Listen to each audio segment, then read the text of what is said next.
First chicken బాగా clean చేసుకోవాలి. తర్వాత దాంట్లో హాఫ్ స్పూన్ మిరియాల పొడి, 1 స్పూన్ కారం, 1 స్పూన్ ధనియాల పొడి, half spoon garam masala, half spoon పసుపు, half spoon salt, half spoon అల్లం వెల్లుల్లి పేస్ట్ వేసి బాగా మిక్స్ చేసుకోవాలి.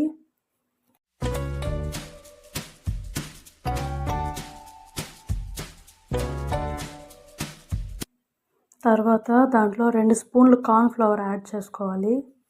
బాగా మిక్స్ చేసుకోవాలి. ఆయిల్ వేడెక్కాక 1/1 చికెన్ పీసెస్ని ఆయిల్లో వేసుకోవాలి. అన్నీ ఒకేసారి వేయడం వలన చికెన్ పీసెస్ అనేవి ఒకదానికొకటి అంటుకుపోయి సరిగా ఫ్రై అవ్వదు. 70% చికెన్ అనేది ఫ్రై అయిన తర్వాత ప్లేట్లోకి తీసుకోవాలి. మళ్ళీ ఆయిల్ వేడెక్కాక మళ్ళీ చికెన్ పీసెస్ని ఆయిల్లో వేసి ఫ్రై చేసుకోవాలి. ఇలా 2 టైమ్స్ ఫ్రై చేసుకోవడం వల్ల చికెన్ పీసెస్ అనేటివి క్రిస్పీగా వస్తాయి. అంతే, చికెన్ పకోడీ రెడీ.